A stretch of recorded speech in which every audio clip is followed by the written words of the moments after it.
We're back with the bigger picture. You're supposed gay in 3, 2. Millions of married couples are living a lie. One is gay and the other one knows nothing about it.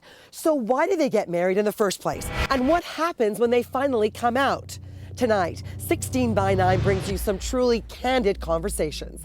And a woman who actually wrote a book called The Gay Husband's Checklist for Women Who Wonder.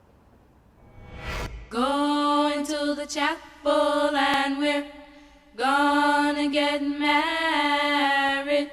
When Paul Cogan got married in Toronto 25 years ago, there was a big secret he was keeping from his lovely bride. He was in love, all right, but he was in love with his best man. We got married, and I was the best man. and Michael stood up as my best man. Michael Moreau had been Paul's lover until one day Paul started questioning his sexuality. Consciously, I was aware that I was gay since the age of 12, but subconsciously, I don't think I ever sort of accepted the fact that I was gay. So Paul met Carol, and Michael faded away into the background. One day I was a gay man, and the next day I had stepped into the straight world and had fallen for a young, attractive woman. And I decided, well, I'm going to pursue this over here because I was under tremendous pressure from my family and from my work environment to go ahead and demonstrate publicly that I was in fact straight. Paul and Carol moved to Pickering and had 4 children, but as time passed, Paul couldn't hide his real self. I just realized, well, okay, I made a big mistake by leaving the gay life and coming into the straight life. So last year, Paul left his wife after 25 years of marriage and found his way back to Michael. And now the best man will be standing at the altar in a different role, as both men plan on getting married next month. I was the one who proposed. He was the love of my life. I started escorting when I was in my early 20s. Todd Klink was once a male escort. He was paid big money to have sex with men. And shockingly, he says, half his clients were married men. There were guys who were quite older who said, you know what, my wife and I have a great life, and I'm 60 and we don't really have a lot of sex anyways, and what she doesn't know doesn't hurt her. And some of them were very clear and psychologically aware of who they were. They're like, you know what, I am a gay man.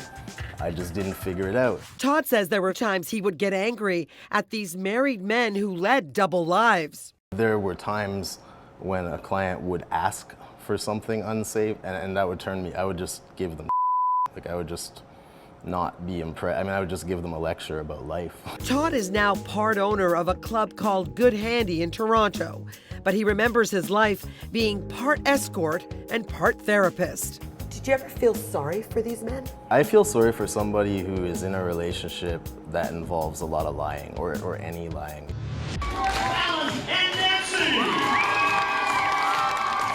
By all appearances, they were the perfect couple. Go, Alan! Go, Alan!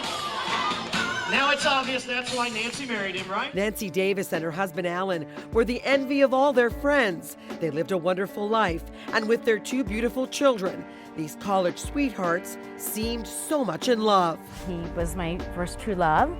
It was all very romantic. But her first true love was hiding a secret and living a double life. And after 25 years, it was a secret he couldn't hide any longer.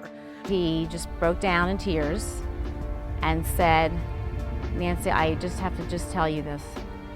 I'm gay. And my world just just stopped. Nancy was in complete shock.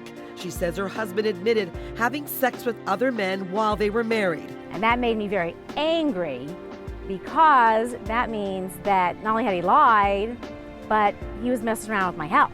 And she was stunned to learn her husband had once confessed to his own father, a psychologist, he was gay. His father said, no, you can't be gay. It's too difficult of a lifestyle. Her husband moved out and fell in love with another man, but Nancy's life remained in a turmoil. The most painful thing to me was I was realizing that the marriage that I had was a sham, and that I had just spent 25 years of my life being lied to. And caught in the crossfire were her children. Her daughter Amy says she'll never forget the night her father told her he was gay. I remember him saying that he loves us and that he loved Mom, that nothing was going to change.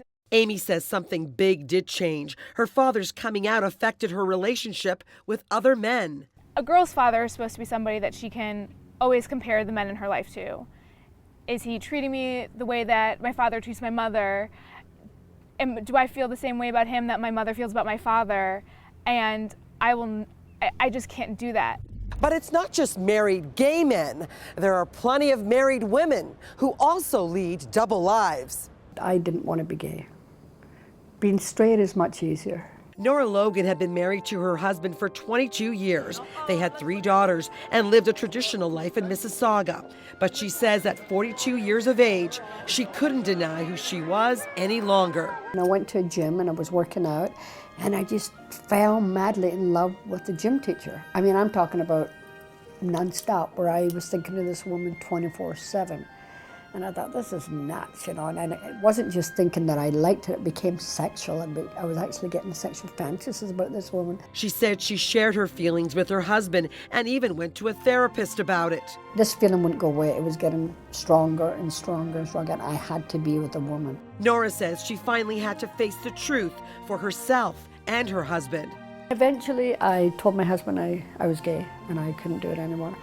And 6 months after I left him, I met a woman. And she says she kept meeting women. Believe it or not, a lot of them were married women. Nora says she had her first intimate relationship with a woman she met from Texas on the internet. I never felt anything like it at that time. It was the first time I'd ever been with a woman, and I knew when we get into an intimate kiss that this is where I belonged. Bonnie Kay is an author and runs a website and support group for mostly women whose husbands are gay. She too was married to a gay man who left her. She has counseled close to 45,000 women in both the U.S. and Canada. I think today that more and more people, by the time they hit mid-age, they can't keep pretending. Bonnie's most popular book is entitled The Gay Husband's Checklist for Women Who Wonder. In her book, she outlines some of the signs. Some of the main points are that, first of all, if you notice a sudden decline in sexual activity when you first start a relationship, this is definitely a red flag. You can always track men through their internet habits. A lot of men spend a lot of time on the internet looking at gay porn. I teach women how to buy spyware and track what their husbands are doing because you need to know. And Bonnie says, in the end, it's not about being gay, it's about being honest. There comes a time in life when you have to be honest with your partner and say, look, I have another life, and take the consequences. Next on 16 by 9. Here I am, 50 years old, and starting to collect EI benefits. Rather than be victims of circumstances, we have decided to create our own future. Did you miss something? Watch our show 16 by 9 online at global16by9.com.